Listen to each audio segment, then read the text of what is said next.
Tonight on Joy News Prime, COP George Ekufu Dampare has been appointed acting IGP as James Opon Bueno is asked to proceed on terminal leave. We'll speak to some analysts on what they make of the appointment and what needs to be done to address the current challenges with policing in the country. Ghana Health Service laments poor adherence to COVID-19 protocols as more than 2,400 students in 367 schools are found to be infected in the last 3 weeks.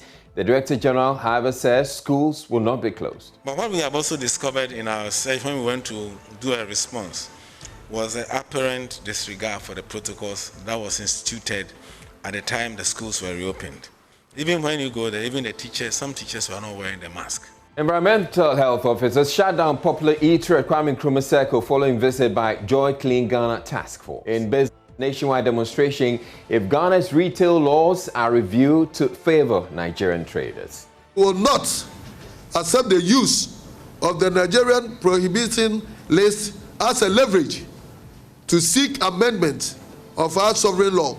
It is totally unjust, unacceptable, and simply bullish. My name is Israel. And Joy News Prime is coming to you live from our Fanofa studios at Kokomlemle here in Accra on your digital terrestrial TV, because we're free to air, and also on DSTV channel 421 and GoTV channel 144. This is a home of independent, fearless, credible, and impactful journalism. Stay tuned in. Now, COP Dr. George Ekufu Dampare has been appointed acting IGP. He is taking over from James Opon Bueno, who begins his terminal leave on August 1. The statement announcing the appointment of COP Dampare also named a new acting director of the prison service. The president of the statement reads, the President of the Republic, Nana Addo Dankwa Akufo-Addo, has directed the Inspector General of Police, Mr. James Opon Bueno, to embark on terminal leave with effect from Sunday, August 1, 2021, pending his retirement from the police service on Thursday, 7th October 2021, until a substantive Inspector General of Police is appointed in accordance with the dictates of the Constitution. President Akufo-Addo has asked Commissioner of Police George Ekufu Dampare, PhD, to serve as acting Inspector General of Police with effect from Sunday, August 1, 2021. The President has also asked the Director General of the Prison Service, Mr. Patrick Daku Misa, to go on terminal leave from Sunday, August 1, 2021, with his retirement from the service set to begin on Saturday, 16th October 2021. He has therefore directed the Deputy Director General of the Prison Service, Mr. Isaac Kofi Ejire, to act as Director General of the Prison Service from Sunday, August 1, 2021, until a new Director General is appointed, also in accordance with the Constitution. President Akufo-Addo has conveyed in person his gratitude to both Mr. James Opon Bueno and Mr. Patrick Daku Misa for their dedicated and meritorious services to the nation and to the police and prison service respectively, and wish them the very best in their future endeavors. And the statement is signed by Eugene Ahin, who is at the presidency. But who is COP Dampare? We bring you a profile of the man who seems to be the darling of the media. So Dr. George Ekufu Dampare is the youngest acting Inspector General of Police to be appointed in the Fourth Republic, and the 8th youngest since Ghana gained independence. Prior to his appointment, was the most senior police officer after the just retired IGP. Dr. Dampare joined the Ghana Police Service as a constable in December 1990 at age 20 and rose through the ranks to become Commissioner of Police 24 years later at age 44 in 2014, the rank he held until his appointment. In 1991, on completion of his recruit training, Dr. Dampare was adjudged the overall best recruit at the National Police Training School and won all awards except the award for the best marksman. Again, in 1996, he emerged the overall best cadet for the 32nd Cadet Officers course at the Ghana Police Academy, formerly Police College, and won all awards, including excellence in professional police subjects and excellence in academic subjects. Now, between 2010 and 2015, under the leadership of two IGPs, Mrs. Paul Teriakwe and Mohammed Ahmed Al-Hassan. Dr. Dampare led and coordinated the National Anti-Armed Robbery Reward to Informant Initiative, which saw the arrest and prosecution of many notorious armed robbers across the country. And then as Director General in charge of welfare, Dr. Dampare introduced an innovative social welfare scheme where he led officers from the department to visit the homes of scores of sick and bedridden police officers across the country, and also introduced strategic medical interventions to facilitate their wellness.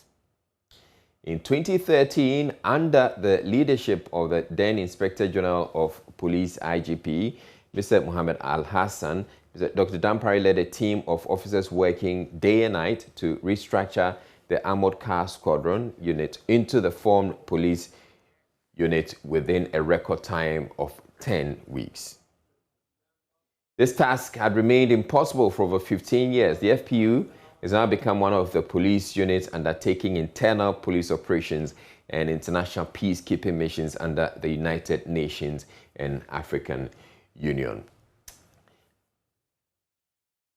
As Accra Regional Commander, Dr. Dampare raised sufficient capital from the private sector to complete a new office complex and re-roofed 90% of all office buildings at the regional headquarters, which had been in a deplorable state for years.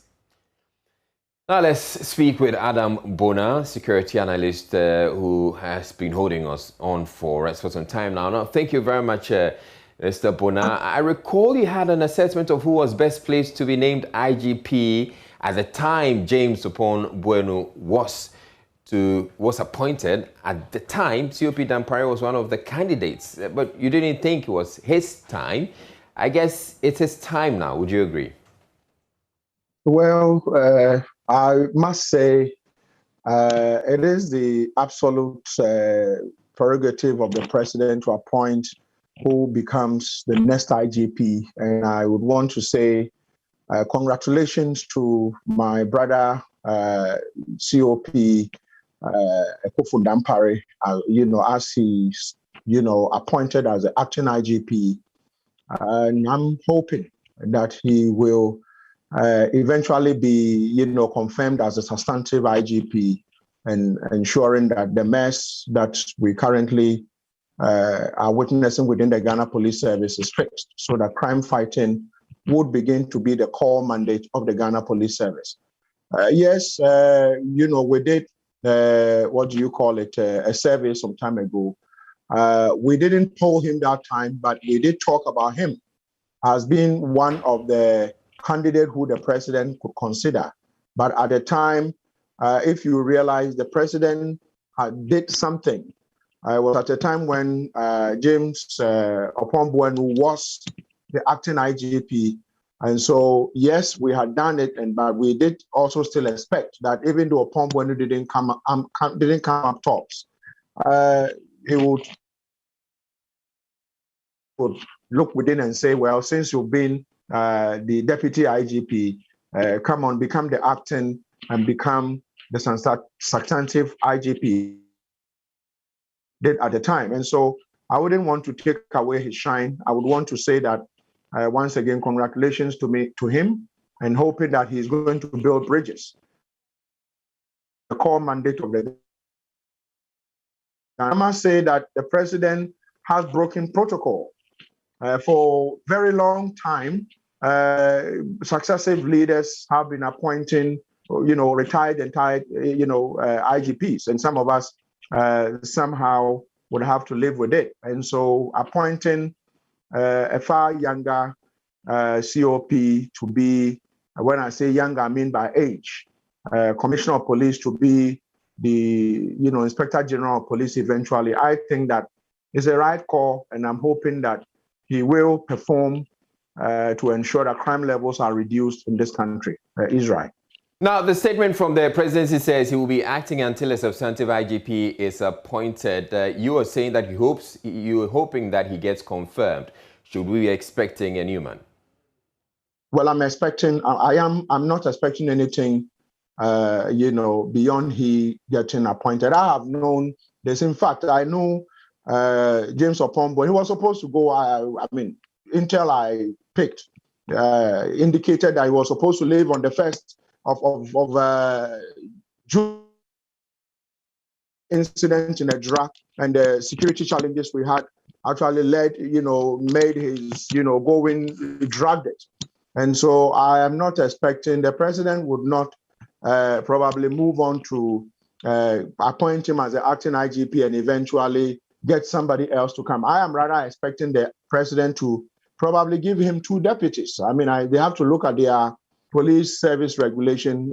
Universities with far less numbers, secondary schools with far less numbers, who are not there to be chasing criminals, have pro vice chancellors, 2 pro vice chancellors, and usually 2 assistant headmasters. I think if you look at the current police strength, it's about 40 something thousand. The number would go up maybe by next year up to 45, or by 3 years' time up to 55 if the current trend continues. So, and if you look at the changing dynamics when you talk about crime and the way it has evolved, you need to have an IGP who would be flanked by 2 others performing either one dealing technically with crime fighting, one dealing with something else to aid the IGP. But if we remain with the status quo, then chances are that we might have challenges fighting crime in this country, Israel. All right. So we'll be coming to the substantive issues and, of course, what this new IGP should do. But I also have with me Dr. Justice Tenkebe. He's a criminologist with Cambridge University. He has also joined us via Zoom. Now, thank you very much, Dr. Tenkebe. What do you make of this appointment? I know you've been monitoring the space. What do you make of the appointment of COP Dampare as acting IGP? Thank you for having me. Well, he's not someone I just know him from a distance. I don't really know much about him beyond what is in the media. And of course, if you look at his record in terms of academic qualifications, experience, and all that, that all sounds impressive. I think the main issue anytime we have appointments like these is to ask, what are the challenges facing the Ghana Police Service? And what does the record of any IG or appointed official tell us in terms of the person's ability to understand and address those challenges? What would you say are the challenges, Dr. Tenkebe? I think there are a range of them, really deep. For a start, we've got a problem of confidence, a problem of police legitimacy, which requires some attention. It's not a problem that's been created recently. It has a very long history dating back to colonial rule and all that. All right. That's another problem. When you say confidence, are you suggesting that the public lack confidence in the police? I think if you look at the research evidence we have, there are significant issues of public confidence in the police, public perceptions of the legitimacy of the police. And indeed, the police themselves, they recognize this. I think some time ago, they had an intervention, a strategy of trying to build public confidence. So it's not something that they are unaware, they know that. So that's one challenge they got to deal with. You also got a challenge around, if you like, training. I think it's important that we attempt to revolutionize the training or the ideology that underpin police work. I think it would be interesting to see what his ideas are, because my own view is that we are living in a democracy, a liberal democracy, we hope. And so we should think of a police force that defines itself as protecting the rights of citizens. And of course, some of those rights is the right to life, the right not to have some violence or aggression on one's property. So in that sense, fighting crime is one of the things they need to do. But those are not the only rights that we have under the Constitution. And the police are critical in protecting those rights. And my sense is that for a long time, again, this dates back to their history, policing has been defined purely in terms of crime fighting and property protection, which leads us down sometimes dangerous roads of a highly militaristic response to crime in ways that I think lead to some of the violence we have from the police, the lack of accountability and so forth. So that's another challenge that he should begin to have some conversations, right? and plant the seeds towards making some of those All right, I want you to hold on for me, and I'm going to Mr. Bona. So you've heard Dr. Tenkebe talk about the challenges he feels that is facing the Ghana Police Service right now. Would you agree with him? What are your own observations? Yes, I agree with him entirely. I agree with him entirely, especially we seem to have a Ghana police that is mimicking the military. Some of us have repeatedly mentioned that there is a reason why the Constitution defines what the police's role should be and what the military's role should be. But over a very long time, you realize that you have police officers who are usually not very friendly towards citizens. You have a police service who sometimes citizens fear to approach. And so that has created a certain disconnect. I want to see a situation where the police begin to perform policing duties. The police begin to see citizens as, people they are supposed to coexist with, and move away from call it sometimes the brutal way of cracking down on citizens, and citizens sometimes taking the police on, and sometimes also call it fighting back. I want to see an IGP. I mean, though Dampare, I know him not from a distance, and I would want to say that I am expecting him to build bridges. Build bridges in the sense that as an IGP, his core mandate will be to ensure that he does things that would bring everybody on board. So much so that when the officers who he's superintending over feel very confident and believe that he's going to die for them, by extension, they would go out there and ensure that Ghana becomes as peaceful as we want. But when it becomes where you have the over-politicization of probably the work of the IGP, you have, if you know Ejura, what happened in Ejura, and citizens around the area, everyone now, most people in Ghana now want to use the military as against the civilian police, whose role is to ensure that they coexist with citizens. I want to see an IGP who would, let's see a certain paradigm shift from the old policing way of tackling citizens as if these are military officers, and probably dealing with the welfare issues. I think I have worked closely, all of them, work closely with them, and you realize that from bottom to the top to the bottom, and you realize that, welfare issues are issues that bother a lot of these officers within the various barracks. Go to Accra Central Police Station. You will notice that this is the nerve center of this country. All right. And it is nothing to write home about. So I think that there's a lot for him to do, but if it is left for him alone and there's no support from everyone, all hands on board, it's going to be very challenging, Israel. All right. Now, one of the issues that keeps coming up is the fact that we've had successive IGPs who are unable to stand their ground against the executive. Do you think anything is going to change with this latest appointment? With regards to standing their grounds? Exactly. You know what? I would want to give him my fullest support, and I would want to give him the benefit of the doubt.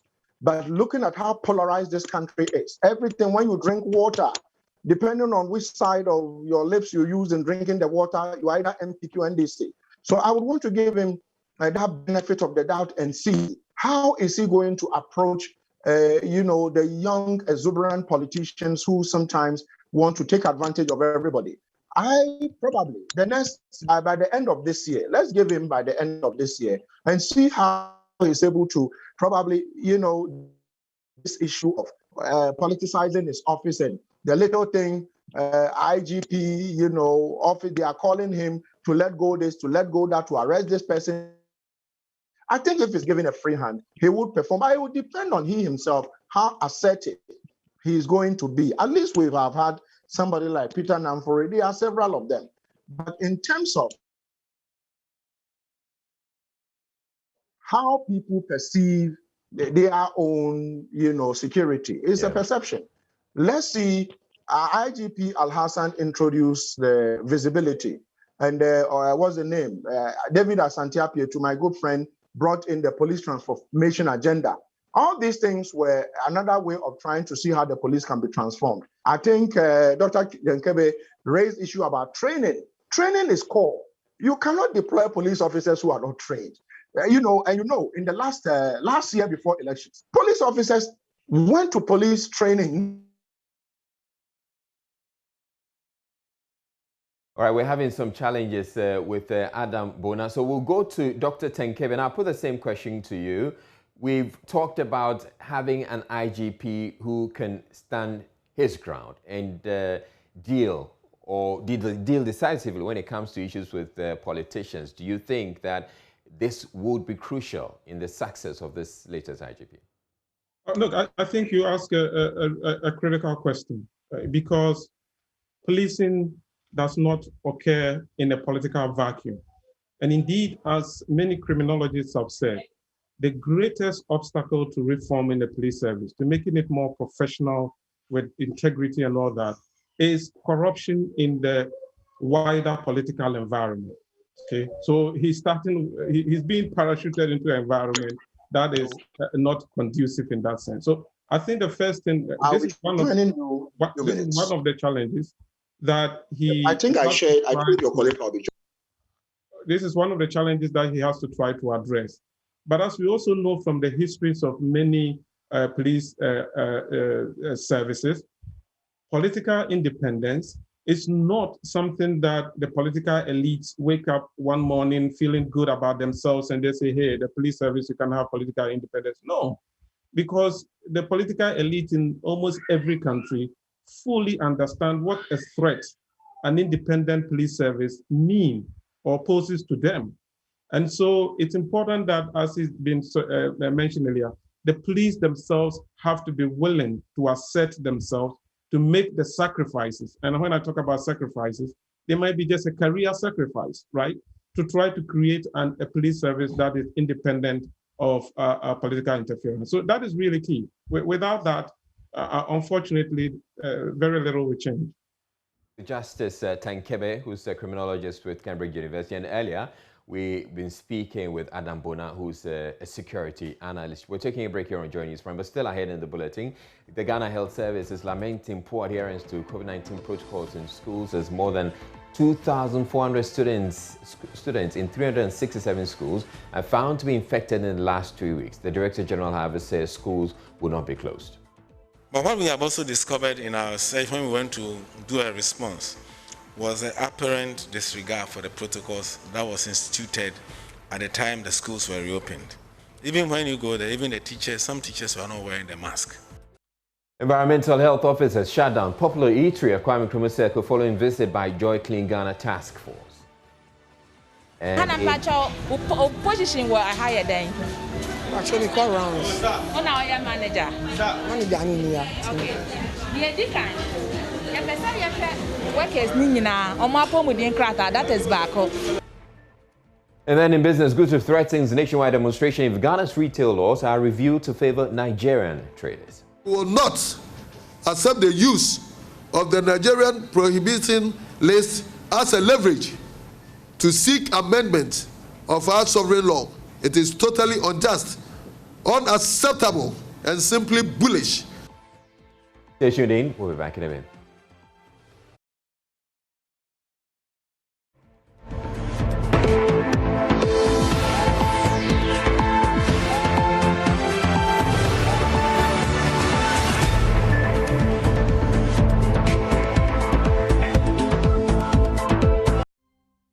Yeah, welcome to Business. I'm Charles Aite. Now, the Ghana Union of Traders Association has descended on the Speaker of Parliament, Alban Bagbin, for announcing that Nigerian traders will be exempted from the $1 million minimum capital requirement under the GIPC Act. Addressing the media, President of GUTA, Dr. Joseph Obeng, described the review as retrogressive and a slap on the faces of Ghana's trading community. We'll hear from him in a bit, but first let's hear what the Speaker of Parliament said when he addressed the Nigerian House of Representatives recently. I am particularly glad to indicate that they are with me on this trip and are ready to engage with their counterparts towards realizing the intentions expressed in the Act. The communique of 31st May 2021 meeting suggested in part a ring fencing of some of the thorny requirements of the Ghana Investment Promotion Center Act 2013. This was a laudable suggestion. Of particular mention in this regard is the reconsideration of the $1 million United States minimum capital requirement for trading enterprises under Section 28(2) of the Act. This is to facilitate regularization of the businesses of the affected Nigerian retail traders in the trade impasse. Equally commendable is a special concession to be applied to the requirement for the payment of 0.5% stamp duty on the capital investment required by both the Ghana Investment Promotion Center and the Registrar General's Department in respect of investment by foreign nationals. Well, the Ghana Union Traders Association at a press conference today said they will go all out to resist the move to exempt Nigerian traders from the $1 million minimum capital requirement under the GIPC Act. President of GUTA, Dr. Joseph Obin, said they will protest if they have to preserve the retail trade sector. All Ghanaians need to know is that this law has lived through successive parliaments and has even been enhanced in 2013, showing how very important it is. And ladies and gentlemen, I want to repeat, it is important for us to let the whole world to know that apart from Nigeria, no other ECOWAS member states, including Ghana, has prohibited any list of products under the ECOWAS trade liberalization schemes, ETLS. So we will not accept the use of the Nigerian prohibition list as a leverage to seek amendment of our sovereign law. It is totally unjust, unacceptable, and simply bullish in every sense of the word. Ladies and gentlemen, it should not be said that the 8th Parliament of the 4th Republic of Ghana, under the headship of Right Honorable Alban S.K. Babin, represented themselves without any regard for the concerns of the citizens and imposed retrogressive amendment of the GIPC law to please other nations rather than Ghanaians who are losing their means of livelihood and employment. In view of all the aforementioned, we will not accept the use of the Nigerian prohibition list as a leverage to seek amendment of our sovereign law. It is totally unjust, unacceptable, and simply bullish. We will prepare against any eventuality if we are left with no option than to take our destiny into our own hands and protect what it is legitimately ours as a sovereign people of Ghana. Away from that, the Chief Executive of the Ghana Investment Promotion Center, Yofi Grant, has hinted that the country has made progress with investment in sustainable energy in recent years. According to him, the energy sector saw a marginal increase in investment in renewable sources from $2.5 billion increase in foreign direct investment last year. We have more in this report. The Made in Ghana Waste Fair has received support from the Ministry of Environment, Science, Technology and Innovation as a platform to dialogue on turning waste into useful resources. The Chief Executive of the Ghana Investment Promotion Center, GIPC, Yofi Grant, speaking on how to unlock green finance for waste management in Ghana, hinted that the country has more opportunities for investors in renewable energy despite the gains made so far. He says the country has made some progress in attracting investment into sustainable energy sources. We have had significant conversations with investors who are looking at green energy, specifically solar, wind, biomass. We've even had discussions on wave energy to be generated from the sea. And more recently, I'm sure you've heard discussions of nuclear energy as well as part of the mix. But the important thing is to actually change the mix of our energy from what used to be. And of course, hydro is also renewable. Many thanks for staying with us here on Joy News Prime Time to bring you sports. My name is Hans Mensah, and our concerned members of the Ghana Athletics Association have today held a press conference and called for the dissolution and removal of office of the current executives of the association, citing bad leadership, abuse of power in office, and many others as their shortfalls, and also called for justice for Martha Bisa, who is serving a ban for 6 years and still counting. Prince Worth Anani Asari, who is a rep for the Ghana Technical University Sports Association, spoke on behalf of the disgruntled members of the Ghana Athletics Association. Gentlemen of the press, my question again is, why did GA receive money from IAF for the World Championships and presented a budget of $84,000 to the government of Ghana, who unknowingly released that amount? Has this been investigated? That's my question. Ladies and gentlemen, we must emphasize that we are not power drunk and we are not litigants and we are not underminers to take this action we are doing now.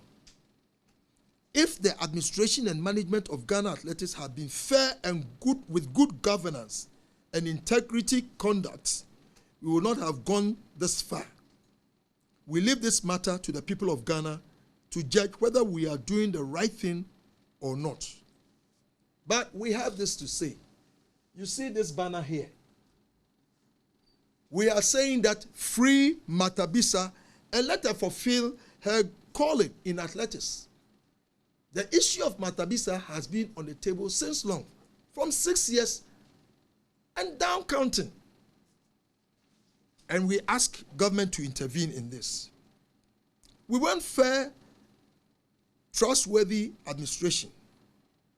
If they cannot, if the executives cannot do this with credible governance, then they should leave office. We want the executive committee, together with the Secretary General, to step down honorably, or serious investigation will take place on the issues enumerated against them in the document we have attached. We want to advise Mr. Charles Osei Sibe, from the president of Arm Wrestling Federation, to honorably step down and leave the marketing and vice presidency to the affairs of the people in athletics to manage. He's in the wrong territory. Concerning Mr. Sibe's election, we said that it should be null and void because his position for the selection did not go through due process. And that one also has been referred. We do not condone with issues of conflict of interest with Mr. Bawa Fuseni as a president of Ghana Triathlon Federation, Mr. Charles Osei Sibe as president of Ghana Arm Wrestling Federation, and Mr. Ababu, the current vice president of GA, as the vice president of handball. He was there at that time. He went and then maybe he lost his election and then he came looking for. And it's all stated in that. Verbally, there are issues of allegations which has come to our notice concerning Mr. Charles Osei Sibe.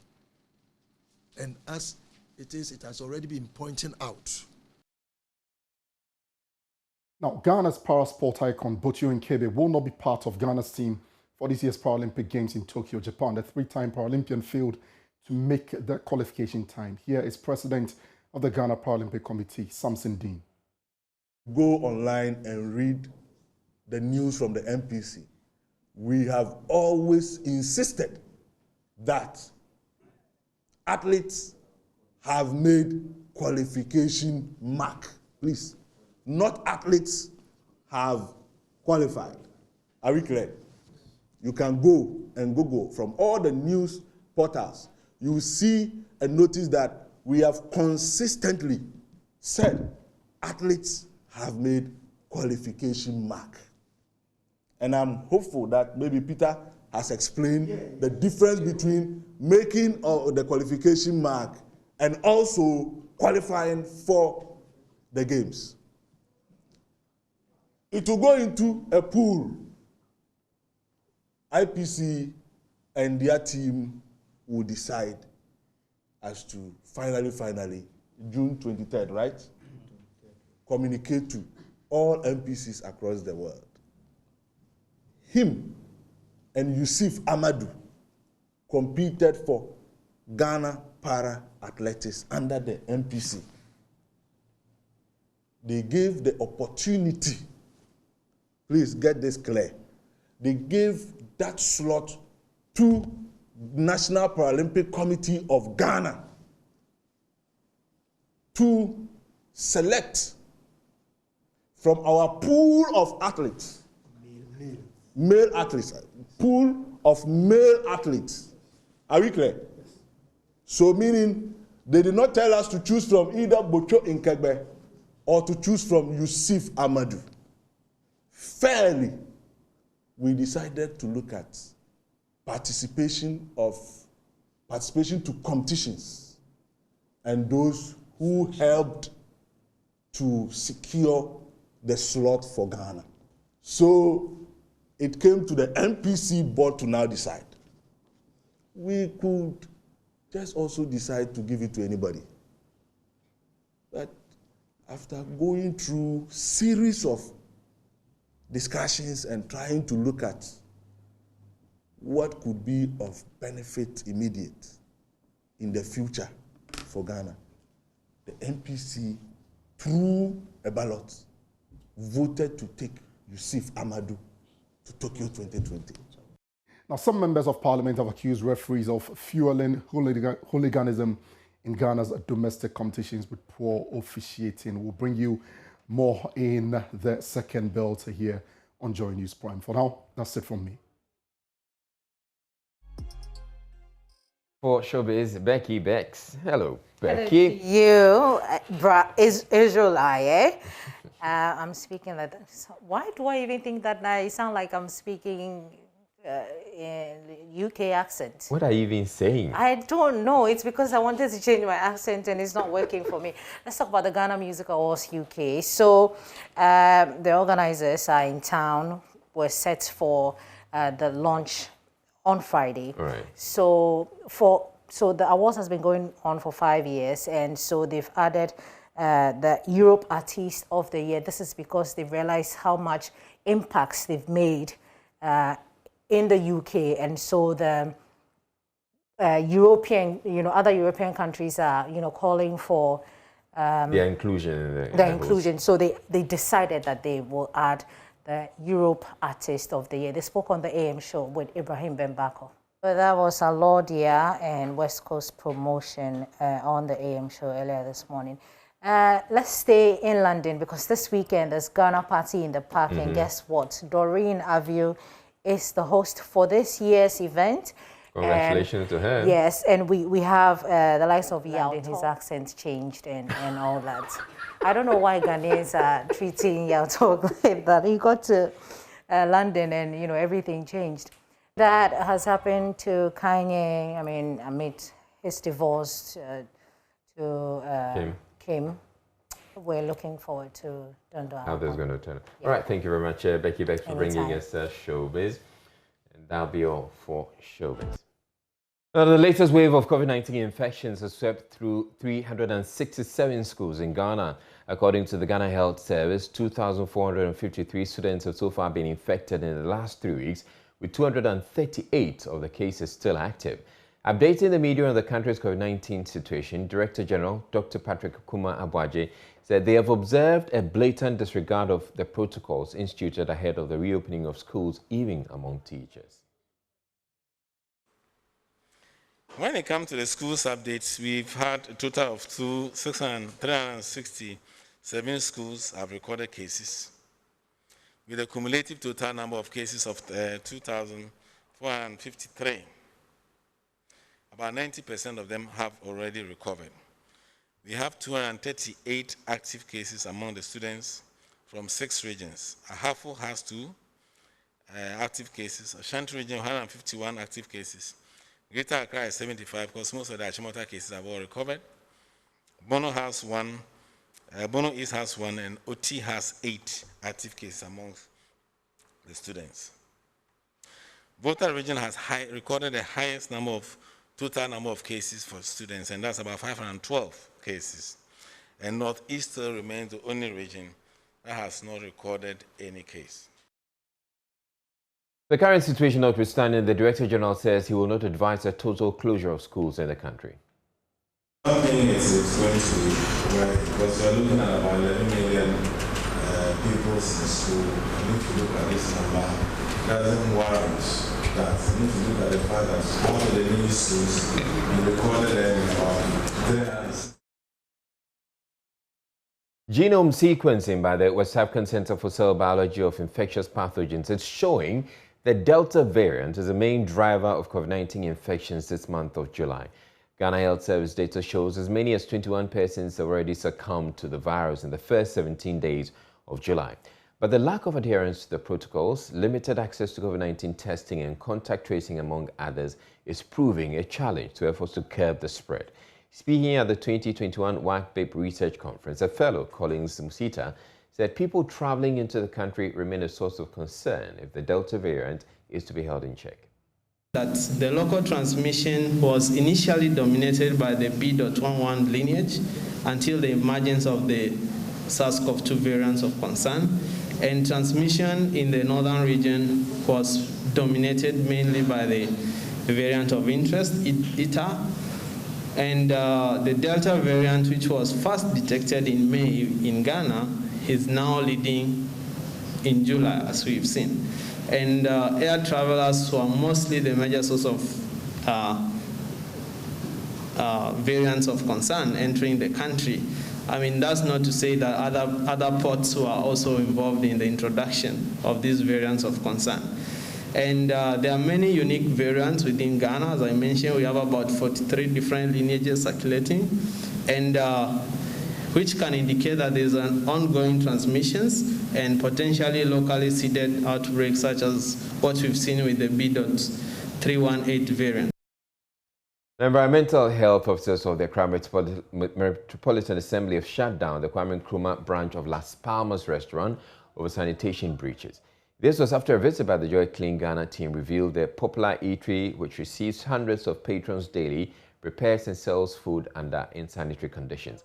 Apart from failure by staff there to produce their health certificates, the kitchen itself had thick, dark cobwebs, and Director of Public Health at the AMA, Florence Kuchi, will have none of that. Manuel Corantin was with the team. Here's more. Yeah. So you want to come with us as we move away from this point to the new plant station just around the Kwame Nkrumah interchange. And of course, that particular spot is a spot where a lot of travelers, besiege, because you have intercity buses there. And most of these travelers sort of eat at that spot while on their journeys. And so we're going to find out how really the food that they eat at these bus terminals is prepared, whether under really hygienic conditions or otherwise. And of course, as you're here, you're going to see all of these pictures here on the Joy News channel. You want to stay with us.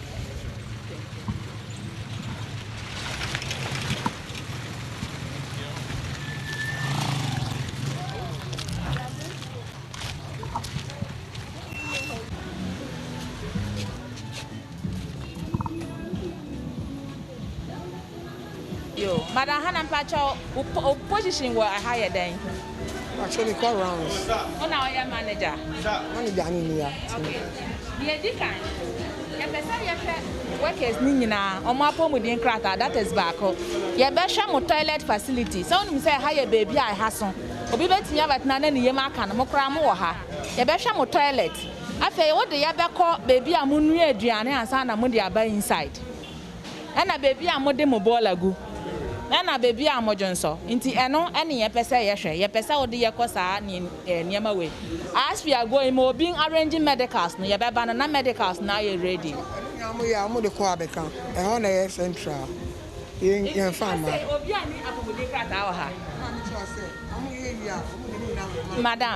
Madam Tie. Uye aduane wa ha. Ha na mumu won mu ye aduane. Se office tie, se officer ba, ha e na we ba behwe. Abeka take care of the place, but enye se occupy medical certificate wa. Nti me ba se sia no. Media hu se mo am wo ha no, mo ye medically fit. Ana mo screening. Me ni wa chinjo. Ya ye, but some ye wi a, omo di ni nyina ma no. Ansa na wa che ama obi a, sa na pese me tro. Enye so omo ye, but ya ye. Mo ye. Omo ye mi mo na me Kumasi, ansa na mo ye. Aha, but. O ye wen. Me yo no Kumasi. O ye wo Kumasi. O ye wen.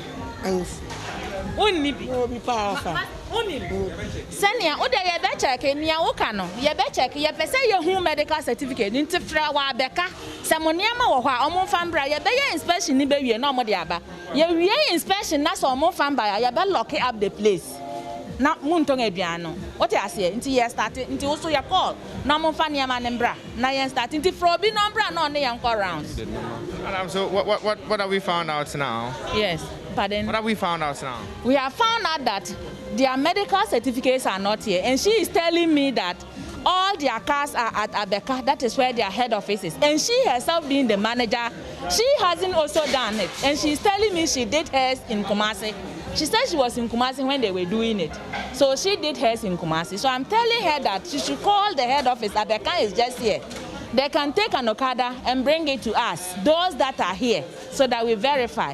Other than that, when we are done with the inspections and we don't see the cars, we are going to lock down up the place. So are we supposed to be seeing a display of these certificates or something? At some places, you are supposed to have it with you. You know, it's a booklet. You can't display it. So when we come, this is an organized area. It's supposed to be with the manager. So when we come, she needs to take it from their office and show it to us. Just like when we went to the slaughter slab, it was with the manager. He brought it out. That is how it's supposed to be.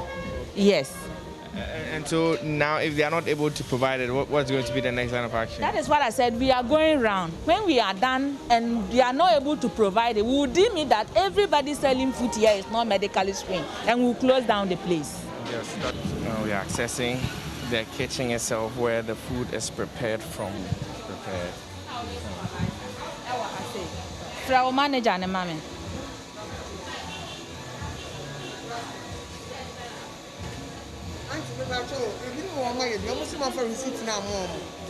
Me see my card wa here. It is not receipt. We want to see the card, not the receipt.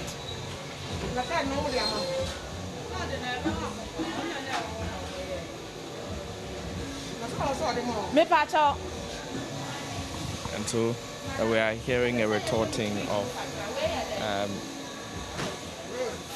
from some of the the caterers here. Madam, I hear them say something. What are you saying?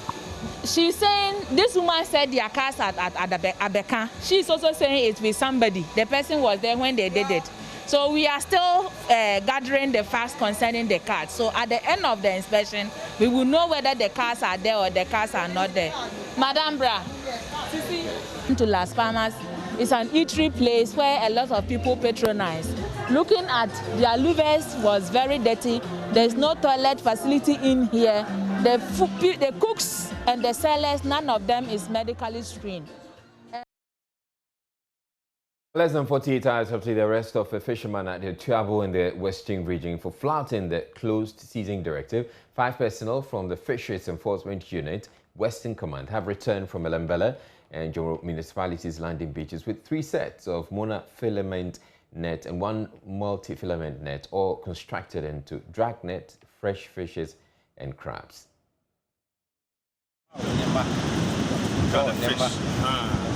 When Antina Yaka closes in what I said, Shafisha, we crami, Shafisha cramion, Nebanion, what you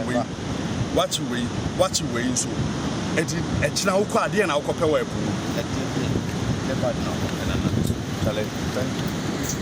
At Asanta, the Fisheries Enforcement Unit saw some fishers at the seashore pulling two hard carts loaded with a multi-filament drag net, but were quick to flee, leaving the carts when they saw the team approach. The team proceeded to Eziama through the beach, where about 4 separate fishing groups were seen pulling their fishing nets from the sea. As soon as they saw the enforcement team, they escaped into the bush.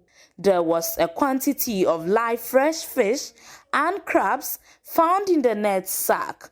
2 of the nets were seized as the fishers abandoned them.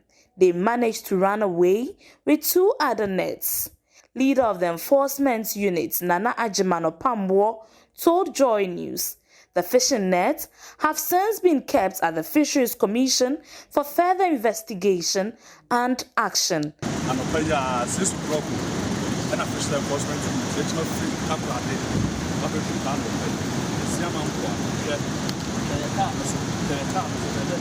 During the close season,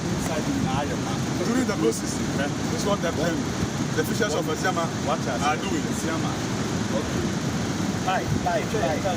From Eziama, Asamba,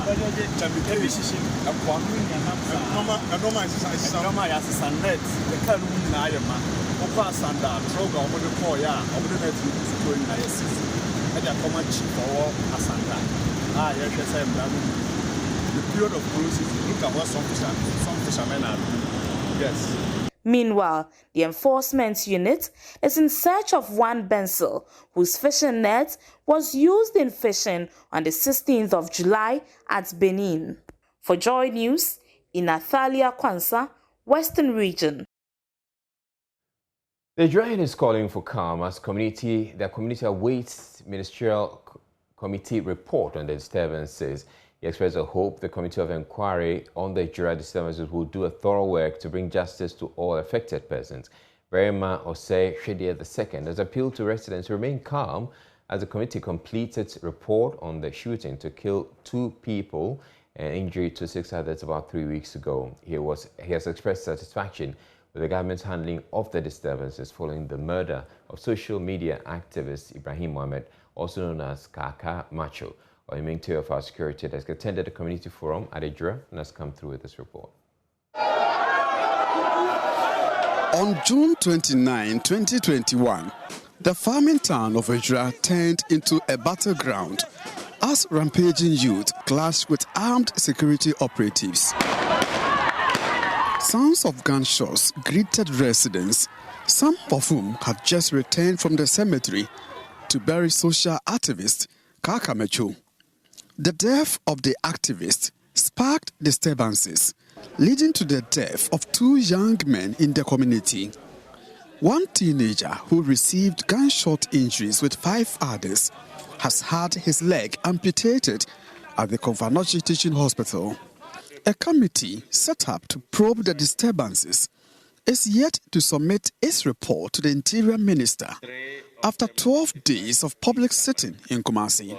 Ijura Chief Verima Shedia says he has faith in the committee to do a thorough work that will bring lasting peace to his people. He appealed to residents to exercise restraint as they await the committee's report. He is, however, happy calm has been restored in the town.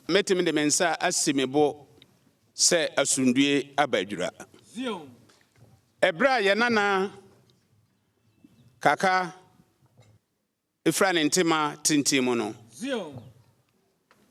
Emrantie enya botre na omade emrahye wo mnsam esese niema wokrom a enam eno so nti efa so ema nipa mienu etetoye na ebi prepraye Ghana mampanyi Nana Ado Dankwa Akufo-Addo opao committee se omomra Ijura ha sei na omomedo asenumu asuko na omohwe kwan a efa so a ema nipa mienu titoye a womuka momfram ntematintimu na ebisu prepraye no ye ka de ha ye nyina e kire committee no ye warehemu gidie soronko awa banmu Ghana ban di moye bebreye ewo abra esebu.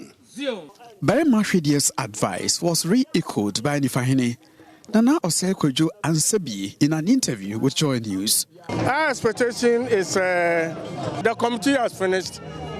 They submitting their report to government. Our hope and prayer is that whatever it is that we are looking out for, that will bring peace, that will bring justice to all.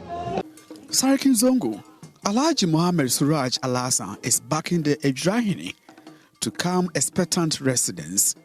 He warns residents, especially the youth, not to resort to violence in pursuit of justice. Obia sa asemwe ato the fie no onya gidie wo ne mu se inshallah bibipa ebefiri mu ampa committee no so tenae omo tenae no Nana Zongo hene se onim se Nyankopon di mu nti asempa bepie mu omo a omo di sa aboni ni nyina ni nyamransam no Nyankopon be yi wo moto ni tiawa obi anya abotre enye Zongo mrantie nyina enkoa edwira ene ni nkura ase ni mpatam nyina mrantie obi a BBC a yenya abotre. But how peaceful is Edra 3 weeks after the community witnessed disturbances? Nana Osei-Kwadwo Ansabi, the Defahine, is first to explain. The riot that happened, at least, is not continuing. The attack is not continuing. Confrontation with security agencies, with the police, with the military, is not continuing. So we say that there's peace. So far as that crisis is concerned, in any human society, there will be lingering disaffections here and there. That's why we cannot reach out. Peace is prevailing. Everybody is doing his work normally as usual. But I cannot totally confirm that everybody is having peace in his house. People think that in their houses, since Kaka was changed into his own house, and he was beaten to death. So anybody can also equally be beaten in his house to death. From Edra in the Ashanti region for Joy News, Oiminteria reporting. Finance Minister Ken Ofori-Atta has told Parliament the National Security Minister is best placed to brief MPs on how much the President's foreign trips in May to Belgium, South Africa and France cost the taxpayer. Responding to questions on the floor of Parliament, he said the President's local and foreign travels are issues of national security and come under the National Security Minister. He says there was no specific budget released for the trips as the Office of Government Machinery now relies on quarterly funds from the Finance Ministry to keep running. I've been befuddled about my supposed request for additional time. I'm trying to determine... Minister, don't refer to that one. Just go specifically to the issue. Mr. Speaker, yes. The issues of giftness. When we give our quarterly releases for goods and services, etc., it does not really include line items for president's travel, etc., etc. And so we will not have those specific costs coming through the giftness. And as I mentioned, with the operational work that is done between OGM and the National Security Services, those categorizations are not very clear because of the national security implications that I have mentioned earlier on. Yes. You have a last supplementary.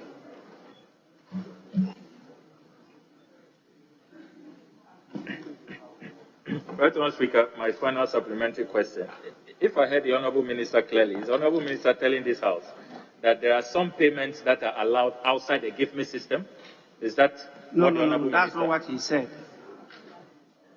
He said they come global as to the details of the items that have been spent on is not in the GIFME. They don't have that details there. That is the answer. Let us handle it. Well, the minority in Parliament is accusing the Finance Minister of cover-up after he told MPs he cannot give details of the cost of the president's recent foreign trips. Minority spokesperson on finance, Cassie Latofosin, says the response is disrespectful. He's been addressing a media briefing. For the minister to appear before us and refer the matter again to the minister responsible for national security and the chief of staff, we find it unacceptable. We urge our minister responsible for finance to come back once again to revisit the powers that he has, because he has every power. He's the supervising minister for all financial matters in this country. So it is very unfair for him to have come to Parliament and made a categorical statement that he's not in a position to provide us that information. In fact, the matter is even worse when you decide to look at how GIFMIS operates. The GIFMIS system is so simple. If before they spend on anything, you have to initiate it, the Minister of Finance will have to accept it before a warrant will be issued, and the money before you can even draw down on the money. So I am at a loss for a minister responsible for finance to come before us and say to us that he doesn't know what it is. You know what this means? It is an attempt by the government of the day, the President Akufo-Addo Bawumia government, to hide behind technicalities, to hide their opulence. That is what it is. They're only hiding behind technicalities, not to provide information to the people of Ghana. But you see, we are not ending there. My colleague, Honorable Sam Ablakwa, in fact, is going to ask another question, and we expect the Minister for National Security to come and to give us that details. So the matter will not end today, and it will not end tomorrow.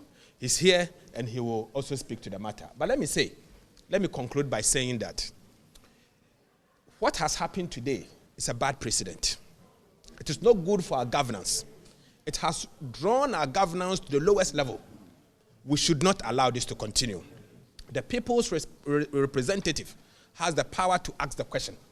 In fact, it is only Parliament that has the power of the purse. It is only Parliament that can ask some of these important questions.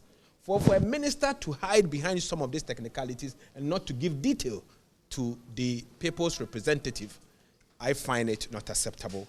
It's a sad day for our democracy, and I'm sure governance experts will express a lot of worry. I'm worried myself, and you shouldn't allow this to happen. Deputy Majority Leader Alexander Afenyo-Marking says the minority is only playing mischief. He told the media government has nothing to hide. The minister took time to explain in detail how said expenditures are carried out. One, that there is a general release to Office of Government Machinery. We all know that every year funds are released for Office of Government Machinery, which include Office of the President, the Vice President, Chief of Staff, and other agencies that operate directly under the Office of Government Machinery. The Minister of Finance again explained to the satisfaction of Parliament that with respect to these, there is a relationship, a coordination between Office of the Chief of Staff and that of National Security Secretariat, and that this particular issue of presidential travels falls under that scope, and that the National Security Minister is best placed to give the specific details. Now, for the avoidance of doubt, this is what the minister's answer provides. The last paragraph. Mr. Speaker, the President's domestic and international travels are matters to do with national security. The National Security Minister is best placed to furnish this Honorable House with the details needed. What that means is that the Honorable MPs who asked this question would have to now utilize a parliamentary platform under our rules to file questions specifically to the National Security Minister to come and provide the details. Our rules are clear that ministers answer questions that are under their official line of duty. So you cannot ask the Minister of Finance because he's a Minister of Finance and he has released money to the Water Resources Ministry, he should come and answer questions that relate to how monies are spent at the Water Resources Ministry or at the Defense Ministry. So you see, it must also be emphasized that all the supplementary questions by Honorable Ablakwa were overruled by Mr. Speaker. Mr. Speaker had the occasion to call him to order. So for him to come out to raise issue that has to do with lack of transparency is neither here nor there. Suffice to state that he himself had provided figures and he put these figures out there on his social media handle. Where did he get those figures from? If indeed he already has the figures, the cost, then why is he asking the Minister of Finance to provide figures? So there is a whole lot of political mischief. The aim of his press conference is to tarnish the hard-won reputation of the Minister of Finance.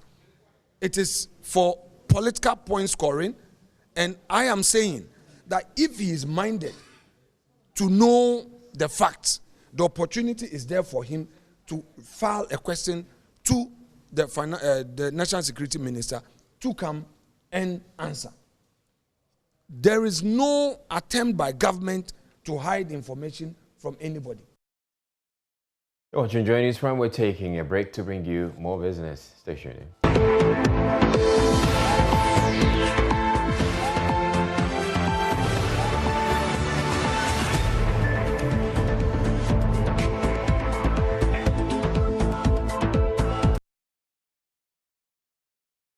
Well, tonight, some concerning figures from the Ghana Chamber of Commerce and Industry.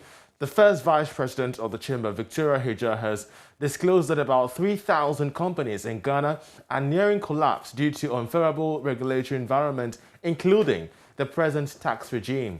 She was speaking at a tax sensitization program with the GRA. It's no gainsaying that it is the private sector that pays tax and not government. And as such, to improve tax administration, it will require regular engagement with private sector players. The Chamber's assessment of the business performance of 3,000 companies in the country shows that the regulatory environment, that is taxes, interest rate, and so on, does not engender business growth and value. At the recent Chamber CEO Business Forum, 3 main issues were pointed out in the areas of taxes, which I want to submit to the Commissioner General for his response. First, there is a requirement to pay 30% of a tax assessed during a tax audit before a taxpayer can make any objection to the assessment. This is enshrined in the Revenue Administration Act 2016, Act 896. Requiring taxpayers to make a deposit of 30% of the assessed tax by the GRA. Our interactions with tax auditors shows that in some cases the assessment contains plain errors, yet taxpayers are asked to pay the 30%. This creates a lot of stress for taxpayers as they end up paying taxes on assessments that they are actually not liable for. These monies could have been used to support the working capital of the taxpayer. Second, there is delay in the refund application process. The tax laws allow taxpayers an entitlement over their excess tax payments, and this is by way of refunds. Nonetheless, the process of the refund is cumbersome.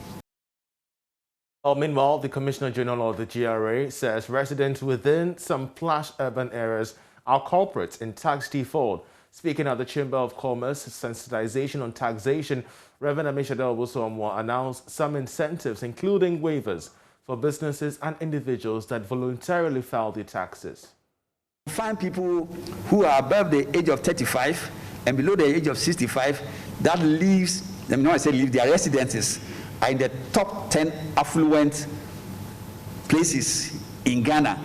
Places like Labone, Cantonments, East Legon, yet you don't find their names in the database.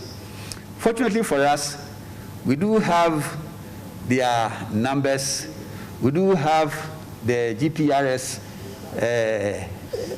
address, and therefore want to encourage that if you know that you have not been filing, we want to encourage voluntary compliance so that you take the opportunity and then you will come and then we will discuss and we'll see. And sometimes this is opportunity also, because if we discuss and there are any liabilities which are previous, the waivers still are applicable. So you can take advantage and get the waiver before the end of the year, so that you don't wait till 2022 before we come to you, before we find out that, oh, we have been running the business for a long time and you haven't paid anything. So I want to encourage that we are working on this and we want you to come forward, and then we can together, as the Bible says, come let us reason together. But there are a number of things that we have done this year. We've talked about being able to file online. And today, we are giving you the opportunity to file, to pay also online. And therefore, we encourage that all our members should make sure that we use these channels in order to be able to file online and also pay online. We've recently talked about our cashless policy. I know previously we had 2 banks and we are all required to pay our tax to these 2 banks. Today we have come out of a system where over 23 banks are now allowed to collect both customs duties as well as domestic tax. And for these 23 banks, we are also allowed to use the various methods available to be able to pay.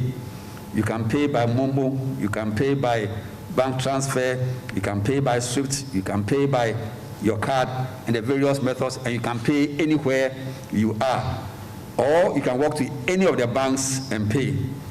The aim of this is also to make it more convenient for all of us, and we should ensure that we're able to collect the monies also on time. Now, oil prices dropped by 5% early on Monday, with the WTI crude slipping to $67 per barrel after OPEC decided on Sunday that it will start returning 400,000 barrels each day to the market. And this is going to be happening each month beginning August until it unwinds all the 5.7 million barrels per day. I've been speaking with a petroleum expert on this and what this means for consumers here in Ghana. Political side is something that nobody has control over. I'm talking about the crude oil prices. So it's always good for us to have a backup in the sense that we have to have, something that will cushion us at any point in time. But going forward with respect to these prices, I think the onus will lie on NPA, because what we normally notice is the fact that there's a little bit of inertia, and I think you attest to that. When the oil prices are dropping, we don't see our marketers or PSPs, reducing that much when it is increasing. That is a fact. And I think what our, NPA, and that is a function of NPA. NPA has to ensure that if you are doing deregulation, then we must make sure that the deregulation is adhered to. Whatever way the oil prices are, we have to stick to that, and we make sure that we help. Going further, but I think I'll commend our marketers. Some of them are doing so well, and you are right. As at the time, oil prices almost hit 77. In fact, there was a chance that they could increase, but they held onto their guns just to wait and see. Now, Ghana's economy is expected to become the fastest growing in sub-Saharan Africa this year. That's the view of Fitch Solutions, research arm of ratings agency Fitch. It is projecting a 4.8% expansion in the economy, consistent to that of the International Monetary Fund, Moody's and Standard Bank, but in sharp contrast with the World Bank, which is forecasting a modest 1.4% gross domestic product growth rate. In its assessment of economies in sub-Saharan Africa, Fitch Solutions said Ghana's economy will grow strongly because of a healthy rebound in private consumption and exports. William Atwell is a senior risk analyst at Fitch Solutions in charge of sub-Saharan Africa and has been speaking to Joy Business. The outlook for Ghana is considerably more upbeat. and we forecast fairly robust real GDP growth of 4.8%, which is among the highest rates for any major SSA economy. And this reflects a fairly strong consumer recovery, a second tranche of government stimulus spending, and fairly healthy export performance. Sporadic protests are likely in the coming months, notably over governance concerns, but we think these will be fairly small scale and localized, and they're unlikely to have a detrimental impact on the growth outlook. As is the case in many other SSA markets, Ghana experienced an initial rebound in growth, with real GDP rising by a steady, if not spectacular, 3.1% in Q1. But the economy has subsequently faced some headwinds. Well, meanwhile, Data Bank Research is maintaining its end-year forecast of overall real GDP growth rate within 39 to 49%.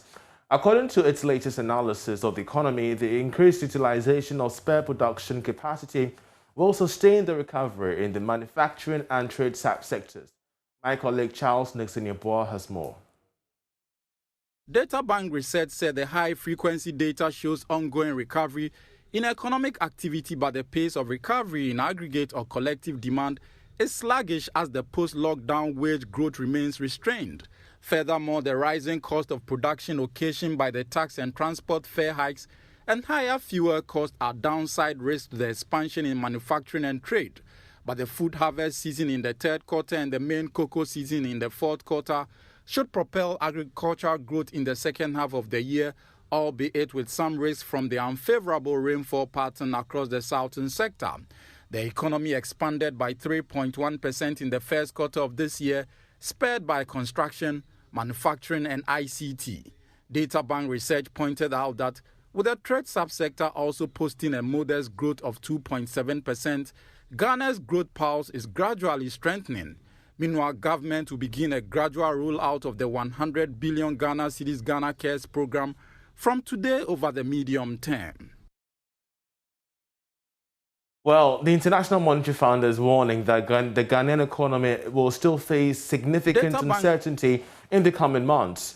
Now, this is despite current COVID-19 recovery from the shocks that hit the economy last year. According to the fund, its assessment is based on the new COVID-19 wave, rising debt stock, and large financing needs of government. These concerns were captured in the IMF's Executive Board's Article 4 consultation with Ghana, which was finalized this Monday. The IMF in its report noted that whilst risk to the country's capacity to repay debt has increased, it believes that they are still manageable. It also maintains that the debt will rise further this year, crossing 80% of GDP by December 2021. Well, the Article 4 consultation are done by the fund to assess the health of member countries. And to that reason, we shall keep an eye on this to give you updates on the turnover. But that'll be all for business. I leave you with a summary of international business news this day.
Many thanks for staying with us. Now, some members of parliament have accused referees of fueling hooliganism in Ghana's domestic competitions with poor officiating.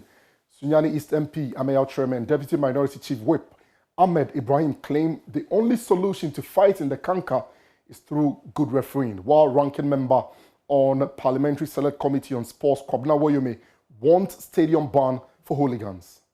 There have been countless stories about hooliganism in Ghana football since the commencement of the 2020-2021 football season that has led to brutalities on referees. Members of Parliament have taken it upon themselves to ensure the product Ghana football is sanctified. Ranking member of Parliamentary Select Committee on Sports Kwabena Mensah Woyome has charged the Ghana Football Association and the Ghana Police Service to collaborate and eradicate what many say is a canker in the domestic game. It's important that we adopt tougher punishments, such as banning perpetrators for life and, where necessary, long-term imprisonment and hefty fines to serve as deterrents to others. Mr. Speaker, I concede that hooliganism may not be completely eradicated in any immediate time. Nonetheless, we can do something to reduce such occurrences. I therefore suggest that there should be a private member's bill to address football offences and disorders, safety of sports grounds, sporting events, control of alcohol, etc., to keep hooligans far from the game. Member of Parliament for Sunyani East, Kwesi Ameyaw Treme, alleged that hooliganism at the match centres is caused by poor officiating. Barring the fact that supporters will want to see their teams win, and therefore, if they are not winning, they become angry and frustrated and probably do certain untoward things. We should, as a matter of fact, also advise, counsel match officials to do what is right. Whilst you caution the cat from pouncing on the fish, you also advise the fish not to give a bad audio.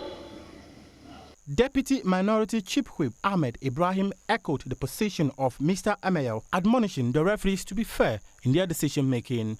So as a nation, if you want to go back to our glory days, where Ghana used to be a football country, where we used to win trophies, where players used to hold on the ball and we go to the stadium to watch them, Mr. Speaker, we must train the referees as well.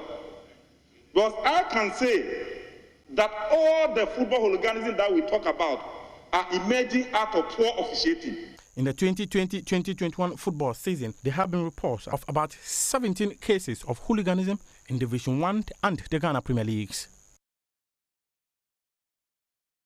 A president of the Ghana Rugby Football Union, Herbert Mensah, has praised the Eagles of Ghana despite their failure to reach the quarter-final of the Rugby Africa Cup. Ghana lost to Uganda in their first game in Kampala, but fought hard to beat Algeria in their second game. Ghana will have made it to the last 8 if Uganda had defeated Algeria on July 18, but the host nation lost to the North Africans. Despite Ghana's failure to secure a place in the last 8, Herbert Mensah has heaped praises on the team. The Eagles have achieved something that nobody has before. The greatest game in the history of Ghana Rugby. The boys performed to a top level. And now we know. The future is about greater competition. But all I can say today is congratulations. From 1 to 27 of you who went out. To the boys who did not wear the shirt like Big Boy Amele, but he brought so much team spirit and happiness to the camp. I say the future is yours. The future is yours. And Ghana is great. I think a journey, it was an extraordinary journey. And I say thank you, because without the professionalism that you guys bring in, a lot of what happens in Ghana Rugby will not be possible. And I hope that one day when I've gone, that the people who run Ghana Rugby will understand that it takes a lot. It is not PE, it is professional sports, and you guys have delivered. Watching the way that we dismantled Algeria, playing to our strengths, away from their strengths, playing into their weakness, running them off the park, doing what was right, keeping away from heavy mauls and situations that would tire us. If 2022 comes by, and 2023 and 2024, I pray that whoever runs Ghana Rugby understands the need to increase investment, not decrease it, and you have to find it from external sources. We are the only sport not to go cap in hand begging the NSA or begging the ministry for money or expecting it. We are the only sport who understands that we need many months to prepare ourselves and to get ourselves ready. For the serious players out there, they can see that we are serious, and therefore the future is good. Now, former president of the Ghana Athletics Association, George Luttrot, has called for a lifting of the ban on athlete Martha Bisa. That question baffles me. I mean, year on year after year after year after year, we keep talking about this issue, and it is not solved. It baffles me why it is not solved. You know, and that it baffles me also how people can be so heartless. They can be so heartless. You look at a young lady, and say, "I'll ban you." I ask myself, what is going on? What are the women's groups? There are so many women's groups in Ghana. Girl Child Association. What have they done about it? Maybe you should petition them. You know, they hear it. I don't have to petition nobody. They hear it on the news. You know, they can't do that. You can't do that. And then, but it's a shame because many people have heard about this thing. Some people don't want their daughters to go near athletics. I've had that experience before. People don't want their daughters to go and do athletics because of this Martha Bisa issue. It is a cancer in Ghana athletics. And I believe in the law of karma. You do bad against somebody, you will get it back manifold. What they've done to Martha is unforgivable. You want people to say, well, why don't you tell her to apologize? Apologize for what? If she had done something worthy of an apology, she will apologize. But she says, I'm telling the truth. I am telling the truth. Why should I apologize for telling the truth? That is the problem. Why do you apologize for telling the truth? And the GAA had an issue. They should have set up an independent body to investigate. Martha said this, Jodu said this. Please, let's see where the truth lies. They didn't do that. Like I said before, which is wrong. And the most important thing is she was a minor. What they did was illegal. As any lawyer. Or head over to myjoyonline.com/sports for the latest sports news. I'm Hans Mensah, and that's it. That's it for the Bulletin. I'm Israel. Thank you very much for watching. Up next, reviewing PM Express. Do stay tuned in.